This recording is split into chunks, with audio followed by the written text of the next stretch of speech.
Big ബോസിന്റെ ticket to ഫിനാലയുടെ 7ാമത്തെ task നടന്നു കഴിഞ്ഞിരിക്കുകയാണ്. ചവിട്ടുനാടകം എന്നായിരുന്നു ടാസ്കിന്റെ പേര്. ആക്ച്വലി ഒരു ലോങ് ടാസ്ക് തന്നെയായിരുന്നു. ഉച്ചയ്ക്ക് ഒരു 12:30 തുടങ്ങിയ ടാസ്ക്കാണ്. 6 മണിക്കൂർ നീണ്ടു നിന്ന ടാസ്ക്കാണ്.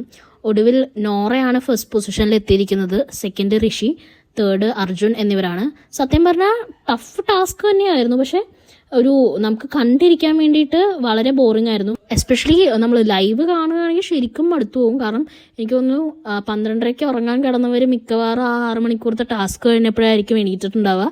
കാരണം വേറെ ഒന്നുമില്ല, ഈ കണ്ടസ്റ്റൻസ് 2 പേരെ വെച്ചിട്ട് ആക്ടിവിറ്റി ഏരിയയിൽ ഈ ഒരു സീസോട് ഒരു വശത്ത് ഫ്ലവർ പോട്ടും മറ്റേ വശത്ത് ഇവർ കാല് വെച്ച് ബാലൻസ് ചെയ്യുക, അങ്ങനെ നിന്നിട്ടാണ് ഇത് ചെയ്യേണ്ടത്. ഇത് അവർ എത്ര നേരം നിൽക്കുന്നു എന്നുള്ളതായിരുന്നു ടാസ്ക്. അതിൽ ഏറ്റവും കൂടുതൽ എനിക്ക് തോന്നുന്നു 2-2.5 മണിക്കൂറിൻ്റെ അടുത്താണ് ഞോറ എടുത്തത്. 2 hour 15 minutes ആക്ച്വലി ഋഷിക്ക് വന്നു. അങ്ങനെയാണ് സ്കോർ വരുന്നത്.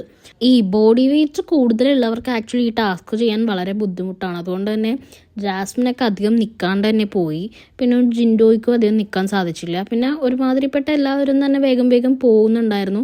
അത്യാവശ്യം കുറച്ച് സമയം നിന്നത് എനിക്ക് തോന്നുന്നു സായി നിന്നിട്ടുണ്ടായിരുന്നു. പിന്നെ നോറ, ഋഷി, അർജുൻ ഓൾറെഡി നിന്നിട്ടുണ്ടായിരുന്നു. ഇവർ 4 പേരും, പിന്നെ നന്ദന നിന്നിട്ടുണ്ടായിരുന്നു. ബാക്കി അഭിഷേകൊക്കെ പോട്ട് വെച്ചപ്പോൾ തന്നെ പോയി. പക്ഷെ അത് ഈ സായി പോട്ട് വെച്ചതിൽ വന്നൊരു മിസ്റ്റേക്കാണെന്ന് തോന്നുന്നു. സായി ആക്ച്വലി ആ പോട്ട് സെൻറ്ററിൽ വെക്കാണ്ട് കുറച്ച് കയറ്റിയാണ് വെച്ചത്. അഭിഷേക് അപ്പം തന്നെ താഴെ വീണത്. ഈ ടാസ്കിൽ പ്രത്യേകിച്ച് വേറെ എൻ്റർടൈൻമെൻറ്റും കണ്ടൻറ്റും ഫൺ എലമെൻറ്റ്സ് ഒക്കെ വളരെ കുറവായിരുന്നു. പിന്നെ നിന്നവരിൽ ഋഷിയും അർജുനും അങ്ങോട്ടും ഇങ്ങോട്ടും നന്നായി പാട്ടൊക്കെ പാടുന്നുണ്ടായിരുന്നു. ആ ഒരു ഇതല്ലാണ്ട് പ്രത്യേകിച്ച് ആ ഒരു ടാസ്കിലൊന്നും കാണാൻ തന്നെ ഉണ്ടായില്ല. അതുകൊണ്ട് ലൈവ് കണ്ടവർക്ക് അത്ര ഒരു സുഖം തോന്നിയിട്ടുണ്ടാവില്ല. പിന്നെ എപ്പിസോഡിൽ വരുമ്പോഴേക്കും ഇത് കട്ട് ചെയ്ത് കാണിക്കുന്നതുകൊണ്ട് നമുക്ക് ഓക്കെ ആയിരിക്കും, എപ്പിസോഡ് കണ്ടിരിക്കാൻ പറ്റും. പക്ഷേ ലൈവിൽ കാണാൻ മാത്രം ഒന്നും ഉണ്ടായില്ല. ആക്ച്വലി ഈ ഒരു ടാസ്ക് ഒരു ഗ്രൂപ്പായിട്ട്, അതായത് എല്ലാവരും ഒരുമിച്ച് ചെയ്യുന്ന രീതിയിലേക്കൊക്കെ ആക്കി കഴിഞ്ഞാൽ നല്ല രസമായേനെ. പക്ഷേ ഇത് എല്ലാവരും ഒറ്റയ്ക്ക് അതായത് 2 പേരേ ഉള്ളൂ. അപ്പോൾ ആ ഒരു സംഭവങ്ങളൊന്നും അത്ര വർക്കൗട്ട് ആയില്ല. ശരിക്കും അത് ബിഗ് ബോസിന് അങ്ങനത്തെ കുറച്ച് ടാസ്കുകൾ കൊടുക്കാമായിരുന്നു. നമ്മൾ സീസൺ 5 ടിക്കറ്റ് ഫിനാലെ എടുത്ത് നോക്കിക്കഴിഞ്ഞാൽ എല്ലാവരും ഒരുമിച്ച് ചെയ്യുന്ന ടാസ്കുകളായിരുന്നു കൂടുതൽ. അപ്പം അങ്ങനെ വരുമ്പോൾ ഇവർക്ക് തമ്മിൽ പ്രൊവോക്ക് ചെയ്യാം, അങ്ങോട്ടും ഇങ്ങോട്ടും ഓരോന്ന് പറയാം, കളിയാക്കാം, തമാശ. അപ്പോൾ ഇതൊക്കെ കാണാൻ രസമുണ്ടാവും. ഇതിപ്പോൾ 2 പേര് നിൽക്കുക, അപ്പോൾ കോൺസെൻട്രേഷൻ ചെയ്യേണ്ട ഗെയിം ആയതുകൊണ്ട് ഇവർ അങ്ങോട്ടും ഇങ്ങോട്ടും മിണ്ടുന്നില്ല. ഫുൾ അതിൽ തന്നെ കോൺസെൻട്രേറ്റ് ചെയ്ത് മിണ്ടാണ്ടിരിക്കുകയാണ്. അപ്പോൾ പ്രത്യേകിച്ച് നമുക്ക് കാണാനൊരു ഒന്നുമില്ല അതിൽ.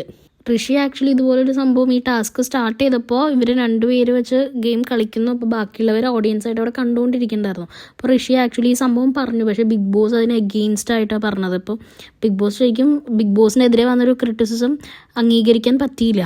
അപ്പോൾ ബിഗ് ബോസ് അതിന് തിരിച്ച് ഋഷിക്ക് റിപ്ലൈയും കൊടുക്കുന്നുണ്ട്. പക്ഷേ ഋഷി പറഞ്ഞത് വളരെ കറക്റ്റായിരുന്നു. ഇങ്ങനെ 10 പേരൊക്കെയുള്ള ഒരുമിച്ച് ചെയ്യുന്ന ടാസ്ക് ആയിരുന്നു കുറച്ചും കൂടി കാണാൻ രസം. അതായിരിക്കും നമ്മുടെ കാർ ടാസ്ക് ഓർമ്മയില്ലേ, അങ്ങനത്തെ ഒരു ടാസ്ക് കൊടുക്കുകയാണെങ്കിൽ ഇവർക്ക് നല്ല രീതിയിൽ എല്ലാവർക്കും എൻ്റർടൈൻമെൻ്റ് ആയിട്ടുള്ള രീതിയിൽ ചെയ്യാൻ പറ്റും. കാരണം തമ്മിൽ സംസാരിക്കുമ്പോൾ തന്നെ കോമഡിയാണ് ഇവർ.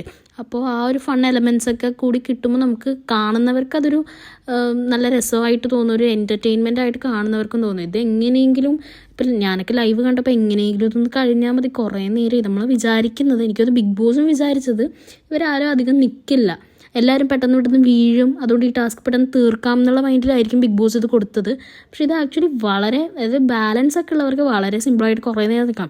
കാല് പെയിനും കാര്യങ്ങളൊക്കെ വരും. പക്ഷേ ഇങ്ങനത്തെ ഒരു ടാസ്ക് കൊടുക്കുമ്പോൾ അവരവരുടെ മാക്സിമം കൊടുക്കും. ഇപ്പോൾ ഋഷിക്കൊക്കെ എന്നൊക്കെ പറഞ്ഞാൽ ഡാൻസ് കളിക്കുന്നൊക്കെ കൊണ്ട് അത്യാവശ്യം ഋഷിക്ക് ബാലൻസും കാര്യങ്ങളൊക്കെ ഉണ്ടാവും, ഫ്ലെക്സിബിളും ആയിരിക്കും, അങ്ങനത്തെ പ്രശ്നങ്ങളൊന്നും ഉണ്ടാവില്ല. അതുകൊണ്ടായിരിക്കും ഋഷി അത്ര നേരം നിന്നത്.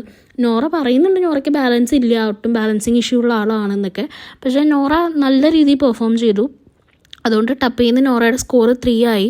ഇപ്പോൾ അവിടെ നിലവിൽ സ്കോറില്ലാത്തത് നന്ദനക്കാണ്. പിന്നെ ഏറ്റവും താഴെ വരുന്നത് സിജോയാണ്. അങ്ങനെയാണ് സ്കോർ വരുന്നത്. അതിന് ശേഷം